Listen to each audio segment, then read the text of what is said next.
Hello everyone. तो दोस्तों मेरा एसएससी सीजीएल 2019 का जो टीयर 4 है वो कंप्लीट हो चुका है। तो आज की इस वीडियो में मैं आपके साथ अपना एक्सपीरियंस शेयर करूंगा और इसके अलावा मैं कुछ बातें भी बताऊंगा पर्टिकुलरली उन लोगों को जिनके लिए ये टीयर 4 जो है कंसर्न है, इसके लिए को लेकर आप थोड़े से वो परेशान है। बहुत सारे ऐसे लोग होते हैं जिन्होंने कंप्यूटर कभी यूज नहीं किया है, हमें वो मॉक टेस्ट वगैरह भी देते हैं तो फोन पे ही देते हैं, और अगर लैपटॉप यूज करते भी हैं तो ज्यादा कुछ यूज नहीं करते हैं, पावर पॉइंट एक्सेल तो कभी नहीं जनरली यूज करते हैं। तो वैसे लोग जिनके लिए ये चीज़ काफ़ी नई है उनके लिए कुछ बातें बताऊंगा। अगर वो लोग इस चीज़ों को अपनाते हैं तो वो भी उस लेवल तक पहुंच सकते हैं, उतनी अच्छी तरीके से परफॉर्म कर सकते हैं टीयर 4 में जितना कि कोई प्रो करेगा। ठीक है, तो शुरू करते हैं। पहले मैं अपना एक्सपीरियंस शेयर करता हूँ।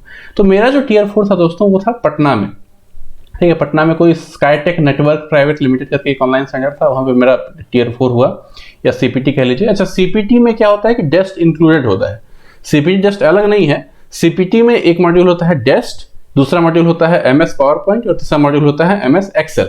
ठीक है, बहुत सारे ऐसे लोग होते हैं जिनको सिर्फ डेस्ट के लिए ही बुलाया जाता है, वो अलग बात है, लेकिन जिसका सीपीटी है उसका डेस्ट भी होगा, इसके अलावा मॉड्यूल 2 और मॉड्यूल 3 भी होता है। ठीक है, तो मेरा पटना में था स्काईटेक नेटवर्क प्राइवेट लिमिटेड। इसके एक बार मैं और पहले टीयर 4 दे चुका था, तो उस पर मेरा हुआ था नॉर्दर्न रीजन में, दिल्ली में हुआ था। तो थोड़ा मैं कंसर्न था कि जो वहाँ पे मुझे थोड़ी बहुत इश्यूज फेस करने का मुझे मिला था वो यहाँ भी होगा, लेकिन यहाँ पे चीज़ें काफ़ी बेहतर थी। जबकि दिल्ली में मैं वहाँ पे, यहाँ पटना को लेकर थोड़ा सा मैं कंसर्न था कि पता नहीं यहाँ पे क्या व्यवस्था होगा, दिल्ली से तो कम ही अच्छा होना चाहिए, लेकिन दिल्ली से फार बेटर मुझे लगा। सबसे पहला जो मुझे अच्छा चीज़ लगी इस सेंटर पे वो पहले तो था कीबोर्ड। दिल्ली में जब मैं देने गया था तो बहुत ही घटिया क्वालिटी का कीबोर्ड था, कौन सी कंपनी तक मुझे याद नहीं है। ठीक है, लेकिन बहुत ही लो क्वालिटी कीबोर्ड था वहाँ पे। यहाँ पे पटना में क्या, मुझे जेब्रॉनिक्स का एक बिल्कुल लेटेस्ट मॉडल मुझे कीबोर्ड मिला था, और मुझे इतना पसंद आया कि मैं यहाँ के अभी उसको अमेजन पर सर्च भी कर रहा था कि अगर मिले तो वो मैं मंगवा लूँ, क्योंकि वो बहुत ज़्यादा मुझे टाइपिंग करने में आसान लगा। दूसरी चीज़ कि पिछले बार क्या हुआ था कि पिछले बार एक शीट दी गई थी, उसमें आपके सारे वर्ड्स लिखे हुए थे, वो आपको टाइप करने थे। 2000 से ज़्यादा डिप्रेशन वहाँ थे, आपको 2000 टाइप करना होता है 15 मिनट में। इस बार क्या था, हालांकि 2018 सीजन में भी ऐसा हालांकि हुआ था, जिसमें कि आपको वहां पे स्क्रीन में ही आपको एक बॉक्स में वो टेक्स्ट आता रहता है जो कि आपको टाइप करना है, नीचे वाला खाली एम्प्टी बॉक्स में आपको टाइप करना होता है। तो 18 में हालांकि मैंने नहीं दिया था, मैंने स्किप कर दिया था टीयर 4। तो इस बार जो मैंने दिया तो इस बार वहां भी ऑनलाइन ही था। तो मैं कहता हूँ, मुझे लगता है कि थोड़ा सा टाइम बचता है, क्योंकि जब आप ऐसे देख के टाइप करते हैं, मतलब पेज इधर आपका गर्दन अगर इस टाइप से ओरिएंटेशन होता है, तो मुझे लगता है कि शायद थोड़ी सी स्पीड स्लो हो जाती है। ठीक है, और अगर स्क्रीन में ही देख के अगर आप टाइप कर रहे हैं थोड़ा सा ऊपर नीचे, तो आपकी स्पीड थोड़ी सी बेहतर होती है, एक्यूरेसी थोड़ी ज्यादा, मुझे ऐसा लगता है पर्सनली। ठीक है, तो ये अच्छी चीज है। तो ये पहले तो टाइपिंग की बात होगी। टाइपिंग जब खत्म हुआ तो 15 मिनट में आपको करना था टाइपिंग, तो वो चीजें हुई। उसके बाद आपको पावर पॉइंट पे एक स्लाइड बनाना था। स्लाइड जो मैंने पिछले बार दिया था उससे कहीं ज्यादा आसान स्लाइड था। सिर्फ एक पॉइंट था उसमें, एक टाइटल, एक सब टाइटल, और एक मतलब एक थोड़ा लंबा सा एक उसमें सब टाइटल में एक बुलेट पॉइंट बस, और नीचे आपको फुटर डालना था जिसमें आपको डेट, टाइम जनरली हम लोग नहीं देखते थे, लेकिन यहाँ पे डेट और टाइम दोनों था, प्लस नाम और रोल नंबर भी था।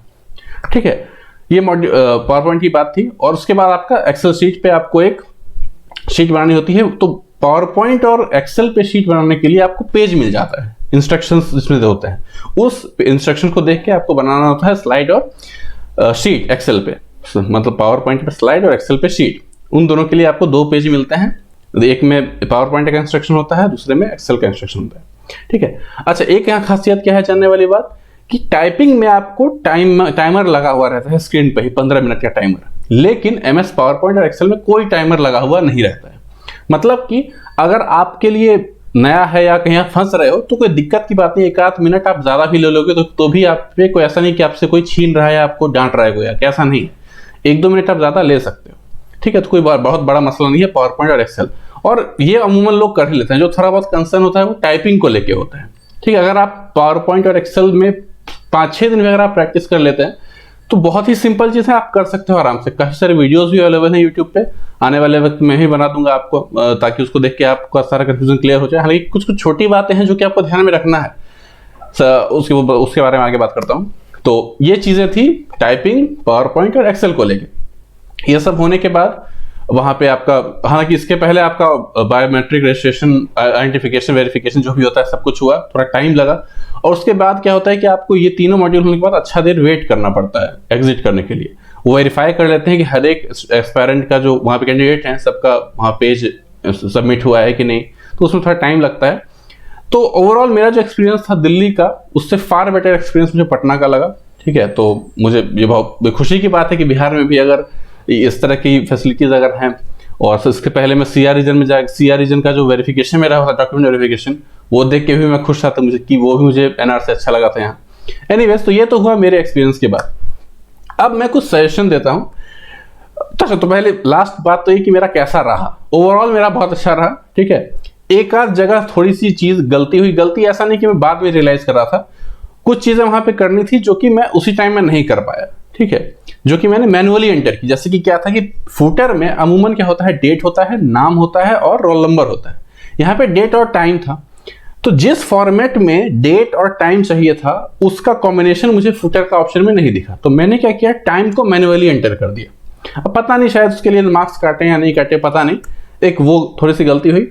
और शायद एक्सेल में जो ऊपर में जो हेडर लगाते हैं हम लोग, हेडर में जो टाइम और डेट के बीच में गैप है वो सफिशिएंट गैप शायद मैंने नहीं दिया है, क्योंकि वो लेफ्ट और राइट वहां पे कहा गया था। तो एनीवेज, तो पास होने में कोई दिक्कत नहीं, ये सिर्फ क्वालिफाइंग नेचर का होता है। आपको ऐसा नहीं कि इसमें आपको किसी को पीछे करना है। 200 में से अगर आप 120 स्कोर कर लेते हैं तो आप क्वालिफाई कर जाते हैं। जो 121 स्कोर करेगा उसका भी वही वैल्यू है, जो 199 स्कोर करेगा उसका भी वही वैल्यू होता है।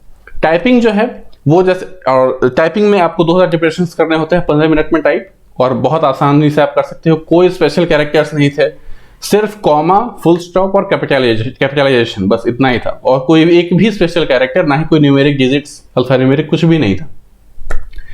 तो ये तो और बात। अब मैं कुछ बात बताना चाहूंगा जो कि आपको ध्यान रखना है अगर आने वाले वक्त में आप सीपीटी में अपीयर होंगे तो। सबसे पहली चीज, सबसे इंपॉर्टेंट, आज अगर आप कोई लैपटॉप लेते हैं या किसी से मांगते हैं या खुद भी खरीदते हैं, सब में एमएस एक्सेल या पावर पॉइंट का वर्जन जो है 2016, 2019, 2020 या 21 आपको मिलेगा आने वाले वक्त में। लेकिन अमूमन वहां पे अभी तक, जो पिछली बार भी मैंने दिया था, इस बार भी मैंने दिया है, तो जो आपको वर्जन वहां मिलता है वो होता है 2007 का। ठीक है, हालांकि काफी हद तक सेम है, लेकिन कुछ कुछ चीजें अलग हैं। अगर कंप्लीटली आप 2019 या 2016 एमएस पावर पॉइंट या एक्सेल पे प्रैक्टिस करके जाओगे और बिल्कुल एकाएक वहां पे 2007 वाले का इंटरफेस देखोगे तो थोड़ा सा आपको डिफरेंट लगता है। ठीक है, मैंने भी 19-16 पे ही मैंने काम किया था मेरे, क्योंकि अब मैं कहीं से इंस्टॉल करूं 2007 वाला तो उस पर करूं, ये थोड़ा इम्प्रैक्टिकल था। तो मुझे थोड़ा सा टाइम लगा कि यहाँ पे एक्चुअली कहाँ पे क्या चीजें हैं। खैर मैं इससे जुड़ा हुआ था पहले से, तो मुझे आइडिया था, लेकिन कोई अगर फर्स्ट टाइम अगर अचानक देखेगा वहां पे तो वो थोड़ा सा परेशान हो सकता है कि यार कहाँ कहाँ ऑप्शन से कुछ दिख नहीं रहा है, पे क्लियर नहीं हो रहा है। तो ठीक ठाक डिफरेंस है, इसीलिए मैं आपको सजेस्ट करूंगा कि आप उस सिस्टम पे प्रैक्टिस कर लें जरूर। ऐसे तो आपको मतलब 90% चीजें बिल्कुल सेम है, 10-15% थोड़ी सी थोड़ा डिफरेंट होता है। उसके लिए क्या करें कि वैसे एक सिस्टम पे आप प्रैक्टिस कर लें एग्जाम से 5 दिन पहले, 4-5 दिन पहले, जिसमें 2007 का वर्जन इंस्टॉल्ड हो। पहला चीज तो आप ये कीजिए। दूसरा, टाइपिंग के बारे में एक बात मैं आपको बताता हूं कि क्या होता है ना कि भले ही वहां 2000 डिप्रेशन थे, लेकिन मैक्सिमम लोग 199 डिप्रेशन करके आए हैं। ठीक है, हुआ क्या है कि जब आप लास्ट वर्ड जो बिल्कुल खत्म हो रहा है, बिल्कुल लास्ट वर्ड आपने खत्म किया, फिर फुल स्टॉप दिया और खत्म हो गया, आपको वहां खत्म नहीं करना होता है, आपको एक स्पेस बार देना होता है, तब आपका 2000 कंप्लीट होता है। ठीक है, इसीलिए एक स्पेस बार अगर आप देते हैं तो फिर आपका एक वर्ड पूरा काउंट होता है। ठीक है, अगर आपने नहीं दिया तो फिर पूरा वर्ड आपका काउंट होने का एक लेटर आपका एरर आ जाएगा। ठीक है, तो अगर आपने, तो इसीलिए बहुत लोग कंप्लेन भी करते हैं 199 ही हमारा पूरा है, क्यों भैया हमने तो पूरा किया, तो वो इसलिए कि आपने एक स्पेस बार छोड़ दिया। तो ये बहुत बड़ा मसला नहीं है, थोड़ा सा एरर होगा इसकी वजह से, लेकिन आपको 95% ही चाहिए और 95% के लिहाज से ये काफी कम है। ठीक है, तो ये कंफ्यूजन में क्लियर करने के लिए मैं आपको बता दिया कि लास्ट में आपको एक स्पेस बार दे देना होता है। ठीक है, फुल स्टॉप के बाद, तो आपका 2000 की एजुकेशन कंप्लीट होता है। ये चीज क्लियर हो गई। अच्छा, एक चीज और कि कई बार ऐसी चीजें होती है ना कि जैसे कि आप एमएस एक्सेल में क्या होता है, आप फाइल पाथ वगैरह आप लगाते हैं। ठीक है, तो होता क्या है कि कई बार ऐसा हो सकता है एक्सीडेंटली कि आप ऑप्शन नहीं ढूंढ पाए कि कहां से हम लोग लगाएं या फुटर कहां से डालें, नाम कहां से लिखे, वो तो वहां पे आप मान लीजिए डेट है, कुछ लोग आप ऐसा कर रहे हैं कि डेट आप नहीं ढूंढ पाए, कोई भी एंट्री आप मिस कर रहे हैं, मुझे मिल नहीं पा रहा है इस यूआई पे, तो आप वहां पे उसको मैन्युअली भी एंटर कर सकते हैं, क्योंकि जो आप चेक होता है ना, वो जो आपका प्रिंट आउट निकलता है वो चेक होता है अमूमन। हालांकि एक्सेल में ये इंस्ट्रक्शन होता है कि कोई भी कैलकुलेशन आपको मैन्युअली नहीं करना है, आपका चेक हो सकता है सॉफ्ट कॉपी, ठीक है, वो जो लैपटॉप में आपका फीड हुआ है सेव कर लेते हैं वो लोग, लेकिन अमूमन जो है वो आपका हार्ड कॉपी ही चेक होता है। इसीलिए कोई भी एंट्री अगर आप नहीं डाल पा रहे हैं तो आप मैनुअली एंटर कर सकते हैं। लाइक टाइम, अगर आप मान लीजिए, बहुत लोग क्या था कि टाइम डालने की आदत नहीं थी, प्रीवियस ईयर क्वेश्चन में डेट होता था, मतलब पावर पॉइंट के फुटर में डेट होता था, टाइम नहीं आ पाता था वहां पे, तो आप मैनुअली वहां पे टाइम एंटर कर सकते हैं। जो भी आपको नीचे टाइम दिख रहा है आप वो डाल दीजिए, एक्यूरेट बाद में चेंज उससे फर्क ज्यादा नहीं पड़ता है, ठीक है। तो ये सिंपल सी बात है। तो इतना ही था और कुछ खास नहीं है। और देखिए, टाइपिंग के बारे में एक बात मैं आपको बता दूं कि टाइपिंग की जो प्रैक्टिस है एटलीस्ट आप 1 महीने कर लीजिएगा, क्योंकि देखिए टाइपिंग जो स्पीड आपको चाहिए वो तकरीबन 27 वर्ड पर मिनट की स्पीड आपको चाहिए होती है, लेकिन एग्जामिनेशन हॉल में टाइप करना और घर में बैठ के टाइप करना दो अलग चीजें हैं, ठीक है। तो इसलिए टाइपिंग की प्रैक्टिस कम से कम टियर 4 होने से 1 महीने पहले आप अच्छे से करिएगा, ये मेरा सजेशन है। कुछ लोग हैं जिनको जरूरत नहीं पड़ेगी, लेकिन एवरेज मेरा जो स्तर था या फिर कोई एवरेज बच्चा है जो उसने कंप्यूटर पर ज्यादा काम नहीं किया है, उसको 1 महीने की टाइपिंग मैं सजेस्ट करूंगा।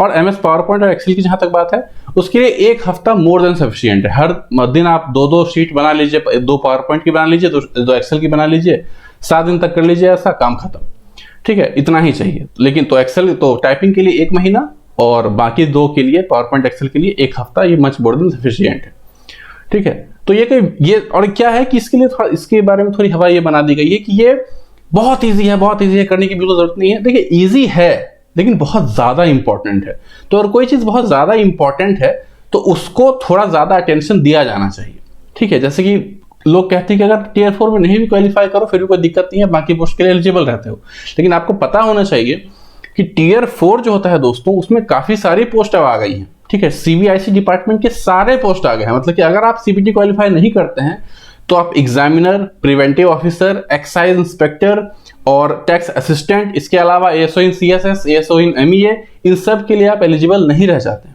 और आपको पता है कि सीबीआईसी डिपार्टमेंट इन पर्टिकुलर सबसे ज्यादा वैकेंसीज कंस्टिट्यूट करती है, ठीक है। तो इसीलिए भले ही बहुत इजी है, सही में काफी इजी है, लेकिन काफी इंपॉर्टेंट है। तो अगर इतना इंपॉर्टेंट है तो इसको थोड़ा टाइम देना गलत नहीं है, ठीक है।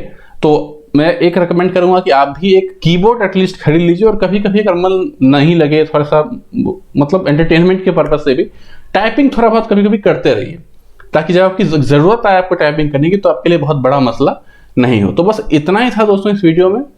मिलते हैं अगले वीडियो में। अब हम लोग का जो फोकस होगा वो काफी 2021 सीजीएल पे होगा, सीईटी के बारे में होगा। एक्सपीरियंस के वाली ये मेरी लास्ट वीडियो थी। अब हम लोग बात करेंगे, अगर अपने बारे में अगले बारे में बात करूंगा रिजल्ट जब आएगा, तो रिजल्ट की जब तक अगर बात करें तो अमूमन अभी मुझे लगता है कि 2 महीने लग जाएंगे।